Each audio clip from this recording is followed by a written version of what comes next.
So I want to talk about hitting deer in upstate New York, which is a fairly common thing. They're all over the place, and sometimes now actually, truth be told, as Julia put it, she didn't hit a deer, the deer hit her.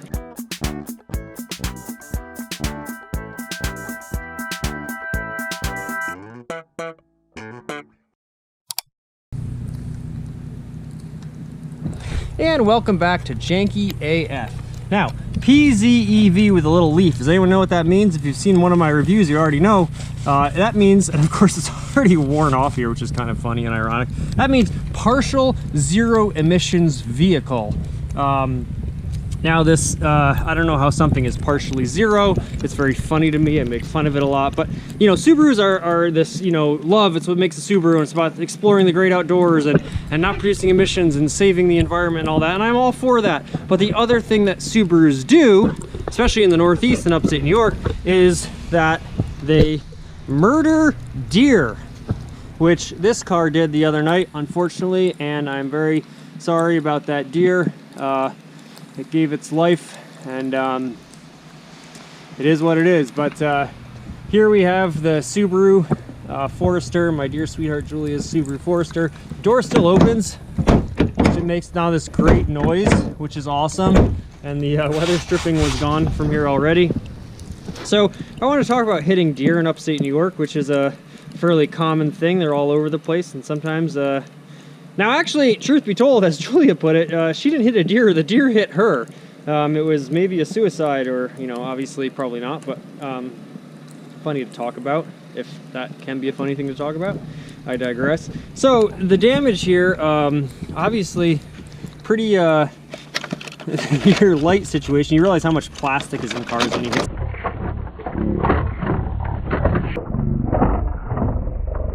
All this stuff is all jumbling and falling apart.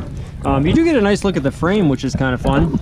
Now, I'm not sure what this wiring is. This looks to be mostly electrical, although I do have to follow this line and see where it leads because it's pretty cut up right here. And the car may have already been leaking transmission fluid, but now it's definitely leaking transmission fluid. Also, you have this sort of manifold situation right here, which is kind of falling apart. I'll try to get in there a little bit closer. You can see this O2 sensor in here maybe. So that's a little dinged up. Now that may have been dinged up already, because as I'll show you, the other funny thing about this car that was already happening was this wonderful exhaust system here. Now I've talked at length about how ridiculous I think it is that this Subaru Forester has two complete mufflers on it. That seems completely ridiculous to me. You can still do a dual exhaust with one muffler. So I do have a janky solution for that I'm working on that I'll show you in another video, but it might be all for naught if this car is too expensive to repair and it won't pass inspection. But just a little bit more of the carnage. It really took the paint off of here pretty good. Now this sort of plastic thing was sitting all the way down on the wheel. I've since pulled it back a little bit just so we can try to move it. Now Julia did start this. She drove all the way home. She drove about 10 miles home after she hit the thing. Still got the hair in here. Really a gruesome scene. It's all in the paint and everything. As you can see, the door is really dinged up good, but it does open and close, which is pretty awesome. So I don't know what this little sort of like, I don't know if this is a heater core or just more power for these lights. I don't know. I'm a novice, so if you know of any of this, please leave it in the comments. Just a lot of plastic. Maybe we'll try to start it up and see if we can see any fluids leaking. This is a 2009 Forester. It's funny, Subarus sort of come into my life, and ooh, sounded a little rough. Well, we got the check engine light on, but check engine light was on anyway, so you can hear that farty rumble from the exhaust. Yeah, she's got her Subaru straight pipes. So let's see if we can see anything. I don't want to leave it running for too long, so I don't want to, to run anything dry. A lot of rattling. All the leaking was coming from right here. You can see there's a lot of fluid. I wonder if we can pop the hood, but then I'm worried it won't go down. But let's try it anyways.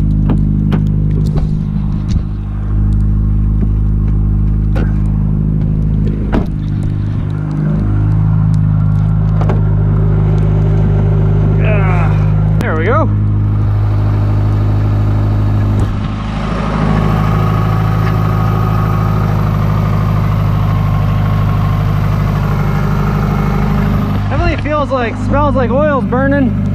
Yeah, as you can see my breath, but I think you can see some smoking going on from that manifold. Excuse me while I wipe my lens. So we're going to turn her off here. Now the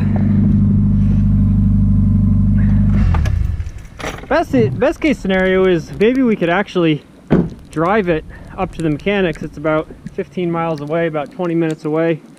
Ooh, yeah, she's smoking for sure.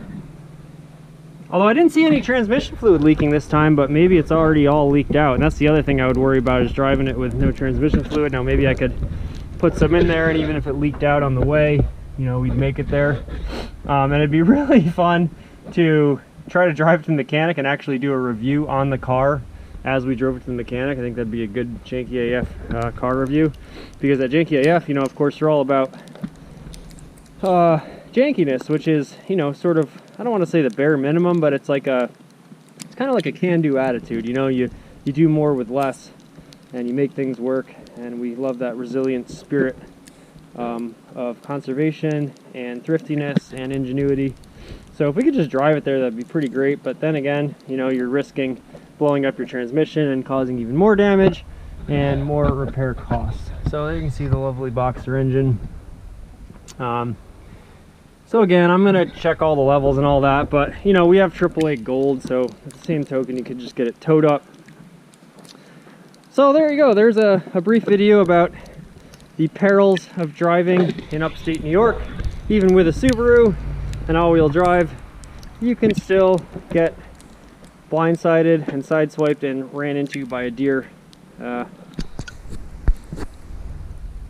So just wanted to give you that little update, and I guess introduce the Subaru to the fleet. This is Susan. Her name is Susan, and she's a tough, sturdy gal. We love her, but she's in a little pain right now. And again, that poor deer. Never a fun situation. But we're gonna see what happens now. I will give a little PSA here that I think it's worth it to get collision insurance, even on a car that's not worth a lot of money, because I think on my Jetta there, the adding collision and comprehensive was like $17 a month more. And if something like this, God forbid, happens, you know, now we're gonna pretty much pay out of pocket to hopefully Janky fix it. Like maybe I'm even thinking now it'd be fun to, like, you know, do some like really sloppy Janky sheet metal work here instead of this plastic. Sort of like cut this off where it is not strong, and then, you know, do a little zip tie engineering and maybe lag bolt engineering. See if we can tuck this up in here, because this was all the way down. I sort of peeled this rubber coating back up there. It's not smelling too good, I'll say that. And then maybe even buy some like aftermarket lights that don't match at all, and get like a big blinker light, and maybe even rig up like a blinker light manual toggle switch in the dashboard. I think that'd be really funny. But we'll see what happens. Anyways, upstate New York and the Northeast in general. Love, it's what makes a Subaru, even if it causes pain and suffering to animals. So that's sad, but you know, we'll see what happens. A little update here on Janky AF. Thank you for watching, and Janky do thank you.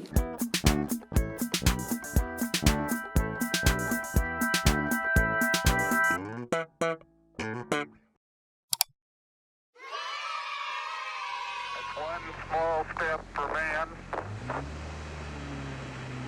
one giant leap for mankind.